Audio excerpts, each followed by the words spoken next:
AI agents are everywhere, automating tasks and making decisions at machine speed. But agents make mistakes. Just one rogue agent can do big damage before you even notice. Rubrik Agent Cloud is the only platform that helps you monitor agents, set guardrails, and rewind mistakes, so you can unleash agents, not risk. Accelerate your AI transformation at Rubrik.com. That's RUBRIK.com. Hey listeners, this is Peter, and welcome back to the History Shorts podcast. Today's conversation series episode is brought to you by thecollector.com. If you're into mind-blowing dives into ancient history, philosophy, killer art breakdowns, or even epic travel spots with a cultural twist, this is the site that's got it all. Visit thecollector.com. Stories to teach, inform, and inspire. Today on History Shorts. In a world increasingly defined by digital navigation and satellite imagery, the power of maps to shape our understanding of history, science, and society remains as potent as ever. Yet many of these cartographic treasures lie forgotten in dusty archives. Joining us today is geographer and author James Cheshire, whose captivating new book, The Library of Lost Maps, an Archive of the World in Progress, unearths a hidden collection of the 19th and 20th century maps that chart everything from groundbreaking scientific discoveries to the dark undercurrents of empire and conflict. Through stunning reproductions and insightful narratives, Cheshire reveals how these artifacts not only documented a rapidly changing planet, but also influenced pivotal moments in human progress. In this episode, we'll explore the dual-edged legacy of maps as tools of enlightenment and exploitation, and what they teach us about navigating the complexities of our own era. Yesterday, December 7th, 1941. It's one small step for man, one giant leap for mankind. Mr. Gorbachev, tear down this wall. James, welcome to the show. Great, thanks for having me. What started your journey and inspiration, not just behind his book, but the fascination with maps, period? And then maybe you could lead us into what became the impetus for this particular book. Yeah, so great question. I've always been interested in maps, and I guess my kind of interest is, I suppose, manifested itself through doing geography. So I was always interested in geography and physical geography. Is kind of the thing we call it in the UK, but in the US it'd be a bit more like geology in a way. I was interested in glaciology and that kind of stuff. And as I did more study, I realized that the thing that I was most fascinated by is how do you represent the world, on a sheet of paper or on a computer screen. It's a really complicated place. You have to make these decisions about what you show and what you don't show. And that kind of process thing is what got me excited. So I've spent most of my career as an academic making maps from contemporary data, like big data, AI, all that kind of stuff. That's sort of what my day job is. But at the back of my mind, I've always been fascinated by how people mapped things for the first time. So take a map of temperature. How do you map something that's invisible like temperature? And you've never thought of it before, and you think it's something that just God does. God determines the temperature. Why do you want to map it? And so I kind of got into this history of how the first maps of temperature were created, the first maps of rail transport were created, all that kind of stuff. And I started teaching this to my students, and then an emeritus professor who'd been working in my department for something like 60 odd years, he's had an association with the department. He said, well, why don't you look in our map library, because we might have some of the earliest examples of this, which you can actually show the students.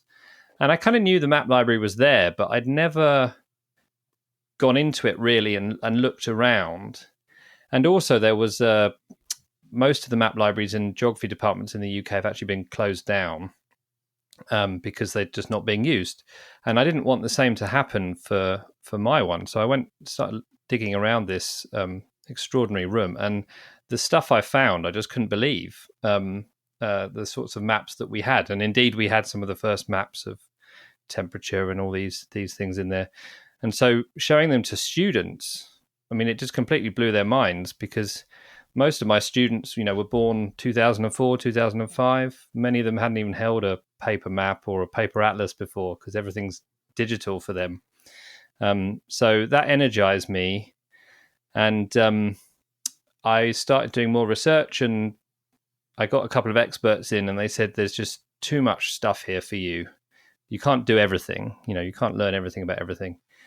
And so I thought, well, a book project could be the thing I need, just to give me a bit of focus on the most interesting stories, the stuff that maybe people hadn't heard about before and was, most inspiring and exciting to me. So that's what I started doing. And, 3 years later, we've got the Library of Lost Maps. What was it like trying to pick? Because even just sense from your book, but also from this conversation, there was tons of maps that you had to kind of look through and put to the side. What made you select the ones that you did? So so there's probably, I couldn't tell you how many sheet maps there were, but I reckon there'd be about 100,000 of those. Wow. 700 atlases, 250 odd wall maps, the big charts that you pull down and hang in a school classroom. And I started off trying to think about topics, like maps of war, maps of science, maps of poverty, maps of inequality, those sorts of things. But it wasn't really working out for me. I think partly because how do you pick one and not the other? And as I spent more time in there, I realized actually you could create almost like this big relay race of the history of cartography, where you start with some of the oldest maps we have, which are from the kind of 1810s, 1820s, that were actually created by some of the founders of my University College London. And you can see how those maps then inspired the maps that came after them, which then inspired the maps that came after them and were used in historic events like the Paris Peace Conference.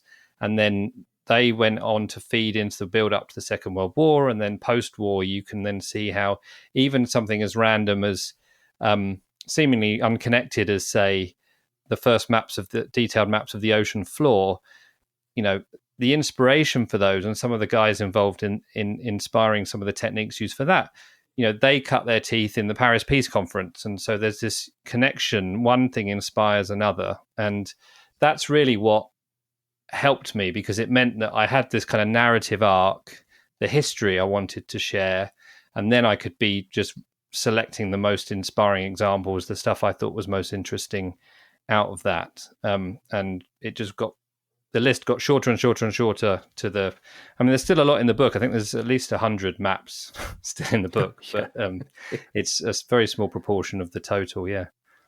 So maps are often seen as tools, but your book treats them as narratives. How do maps convey stories about societies, values, knowledge of the people who created them? And maybe if you could share one story behind maybe a particular map that showcases this power of greater contextual narrative. Yeah, that's a really great question, because I guess if you ask anyone about, whether a map is truthful, most people would just say, yes, it is. They wouldn't necessarily see it as something that could be open to interpretation, but also selective in what it shows. And so one of the things we overlook is, big questions like who commissioned the map? So if you are a state government, and you're particularly interested in defining the boundaries of your state, then of course you want to commission the map that does it, and you want to be the first ones to kind of say, this is where this is the state boundary, and your neighboring country may disagree and they have a slightly different map. On top of that, you then have the cartographers who are working in this space, and actually what I've learned about a lot of the cartographers is they didn't necessarily have a particular political agenda, but they were just trying to get stuff done. They're being very pragmatic and trying to find the information they could from different places. And, they were doing what they were kind of commissioned to do. And then I think the real power of the map comes when it's used. And sometimes the use is hard to anticipate. And, the example I give, just a very simple example would be if you created a map of a virgin rainforest, that would be an amazing map for conservation. But also, if you gave it to an illegal logging company, that's like shows them exactly where to go to get the best trees. And so that tension exists kind of in maps that maybe don't exist so much in other things. And so, one example of that, which I really like, is the first ever national atlas. So this was an atlas that was produced in Finland, and it was called the Atlas of Finland. But at the time, Finland was part of Russia, effectively, and but it wanted independence. So to help build the case for that, they created an atlas. They put the border where they wanted it to be.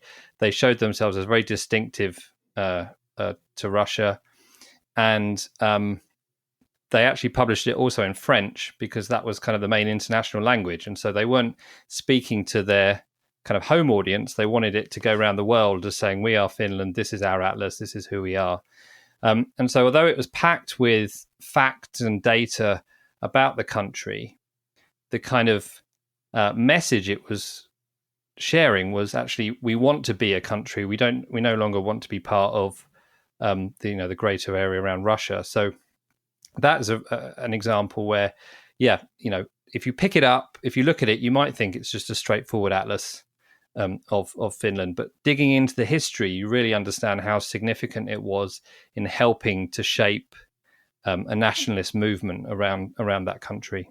Maps also do a great job of showing advancements in scientific breakthroughs when you look over a span of time. Can you think of a map or collection in your research that probably most vividly illustrates the intersection of cartography and scientific progress?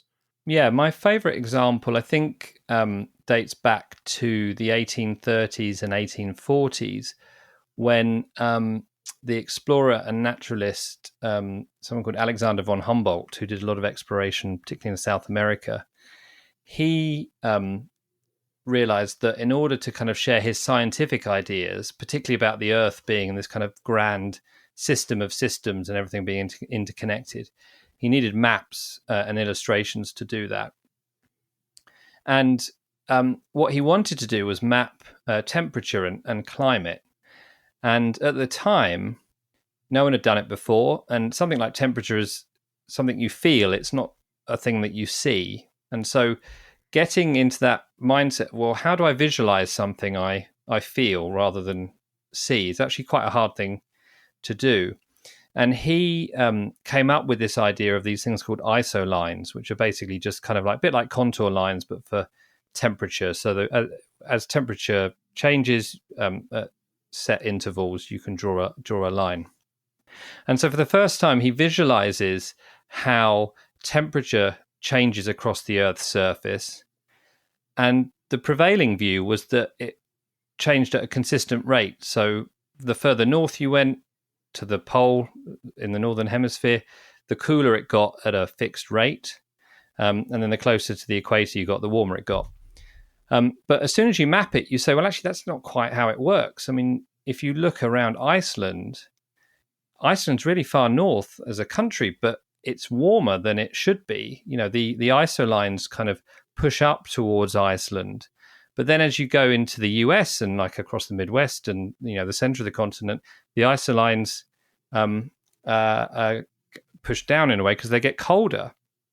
And why is that? And then you begin to ask questions about ocean currents and climate effects and those sorts of things. And so the map is a way of showing some data, but it's also a way of revealing the questions you might want to ask when you next do, in the next iteration, I suppose, of the scientific journey. AI agents are everywhere, automating tasks and making decisions at machine speed. But agents make mistakes. Just one rogue agent can do big damage before you even notice. Rubrik Agent Cloud is the only platform that helps you monitor agents, set guardrails, and rewind mistakes, so you can unleash agents, not risk. Accelerate your AI transformation at Rubrik.com. That's RUBRIK.com. You touched upon this a little bit, but can you discuss a little bit more, maybe an example of how a map or when a map had a direct influence on power, empire, and colonial ambitions, this idea of asserting political or territorial claims? So in the book, I talk a lot about these things called ethnographic maps. And these are maps that came out of the 1850s and 60s, and they grew in popularity right up until the First World War. And they were all about how do you define a country, or at least how do you define a culture, and how do you map it? And these were the maps that were then used in the Paris Peace Conference to help inform the borders at the end of the war. And they called it a scientific peace because they said that this was a scientific approach. And so during those negotiations, we then see how some countries were much more effective at communicating the different kind of views of where they thought the border should be than others based on these ethnographic maps. So there's a famous example of a map of Hungary called the Carte Rouge, the red map. And it was one of the first to use this kind of blood red color right on the center of the map to show the extent of the Hungarian population as was, to help define, the country's borders after the war. And the reason why this was so powerful was because if you imagine politicians walking around the room and they've got these piles of maps everywhere, a lot of them were in very dull colors, pale greens and yellows and things like that. But then if you see this great big red, and it is blood red, it's like someone's just dropped a kind of tin of paint, blood red paint on the table. That's exactly the thing that catches their eye and gets their attention and starts the conversation. So these ethnographic maps became incredibly influential. They were very flawed, of course, because how do you define a national identity is actually a really hard question. Is it based on someone's religion, based on their language, based on their political views, based on their ancestry? There's all these questions that were sometimes contradictory when they were mapped. And they continued to be influential until the rise of fascism in Nazi Germany, when, of course, these maps suddenly took a very extremely dark turn, and actually also to a certain extent in Stalin's Russia as well, where they began to be used to target population groups that that they wish to eradicate, in the Holocaust, for example, in the case of the Nazi Germany, because, as I said before, these maps can have multiple uses, and a lot of it depends on who's holding them. How do you think professors and teachers can use maps to explain these broader narratives, and especially in the generation that concentrates so much on technology and phones and Google Maps and all that stuff? How can these maps be used to further teach students about their history? Yeah, this is a question I've been grappling with a lot, in my own classes with my own students. And the transition we need to make, and hopefully I make a case for in the book, is, we're not going to these rooms. We're not asking for paper maps to help us navigate anymore. There'd be no point in taking a paper map to navigate anywhere. The stuff on your phone is a million times better than a paper map could be. Except, I don't know, if you're hiking somewhere and you don't have any phone signal, but assuming you're trying to walk around a city, take a phone. And so if you view it in those terms, you say, well, the space is redundant. We have all these maps for navigation and we don't need them.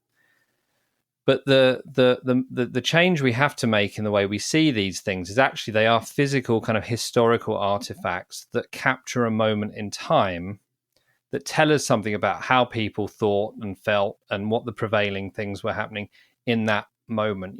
How does a country articulate its identity through a map, and why is it doing it at that moment in time? And what I love about doing these activities with my students is actually they all see the same map at the same time. They crowd around it, they look at it, they get the sense of the scale of it, and they're all having to look at something that might be difficult for them, in the sense of, many of my students come from, countries around the South China Sea, and so they may find the maps, they've never seen a map. If you're a student from China, you'll see a very different map of that region from as a student from Japan or South Korea or Indonesia or whatever. And so this could be the first time they see maps that they don't always that show something contradictory to what their government has told them, for example. And it's a powerful activity because we're increasingly used to having things targeted to us to conform to the things that we're interested in and our views. And this is true of maps. So everyone's map on their phone will be tailored to them in some way. You know, the labels you see on your map app, you know, often are trained on places you visited before or things they know that you might be interested in. And it's true as well, you know, a lot of people see other parts of the world now more through Instagram than they do on a map or something like that. And that sort of pushes them to a certain interest. So seeing something that is the same thing, you know, for everyone, and then using that as a basis of discussion, I think it's really important. So, you know, there were powerful moments in history where these maps were important witnesses to that, but also kind of drivers for some of the history. And you know, the best way to talk about them is with the maps in front of you, you know, all around it, kind of looking at it at the same time. And I think that to me is the future of these kinds of spaces, important points of discussion, important historical artifacts, not rooms you go to because you want, you know, a map of a city and you need to know how to get to your closest coffee shop or something like that. We talked a little bit about this before I click record, but the book itself is a beautiful artifact in and of itself. And I think it's a great starting point as an inspiration to then go and seek out maps in maybe your local museums or your local libraries and pay more attention when you go somewhere and there is a map hanging on the wall, you know? And I think this is definitely a great start to that because I feel like you started that conversation in this book. So great job.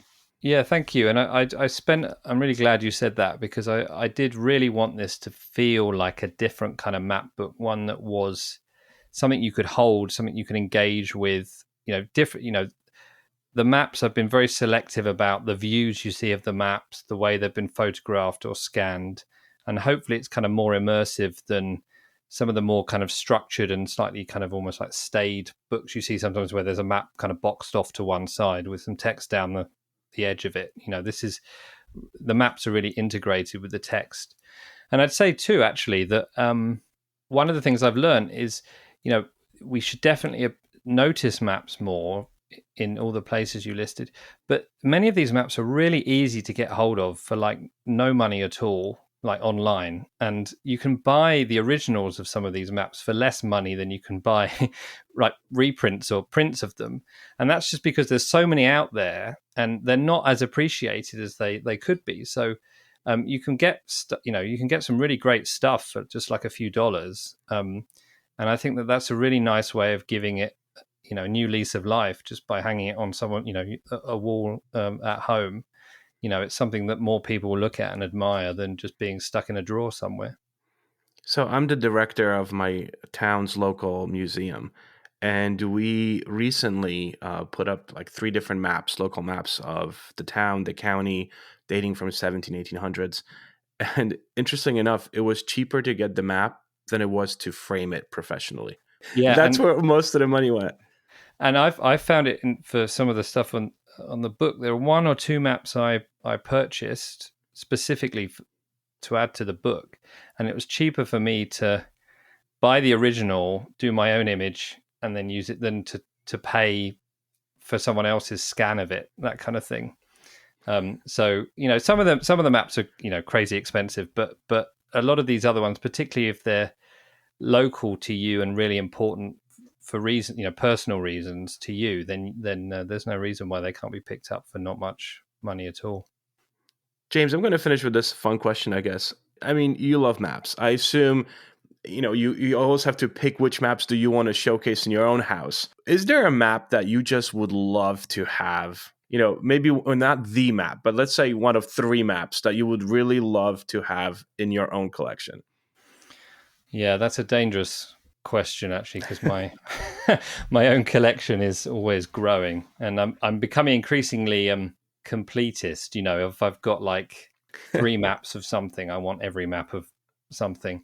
For me, the thing I'd like to own, and one day maybe I might sneak it out the map room if no one notices, is this atlas that I talk about called the Physikalische Atlas, and it was published in the 1840s, and it's the first atlas to include kind of layers of data around different topics. So the first maps of animals, the first global maps of disease, the first maps of temperature that I talked about. And it's just an amazing thing. And you can see how it inspired so much of what followed. And, they're pretty rare and quite expensive to find, but that would be the one for me. So it wouldn't be one map. It would be an atlas of a couple of hundred maps, but I'd love to have that on the shelf behind me for sure. So what are you working on next? Yeah, well, I've got, the map library is still there. And I mentioned in the book that the reason part of the reason I started this project was because its future is uncertain. We're not sure, how long it will be around for. So there's more work for me to do there to try and chart a future for this space, make the case for why it's important, see what important maps we have. So that's keeping me busy. And I think for the next few months at least, I'm just going to try and enjoy seeing my book out in bookstores, and then maybe I'll start thinking about what the follow-up might be. James, where can my listeners go to learn more about your work? If you go to libraryoflostmaps.com, you'll see a bit more about me and a lot more about the book. And it also includes scans of the maps that we used and that kind of thing. So that would be the best starting point, I think. Thank you so much for a great conversation. This was really a pleasure. That's great. Thanks for having me. Hopefully, today's episode has inspired you to seek out and learn more about the subject. For answers to questions, to leave a comment, or check out upcoming guest announcements, visit www.historyshortspodcast.com or look for History Shorts Podcast on Facebook and X. Stay curious, and I will talk to you all tomorrow.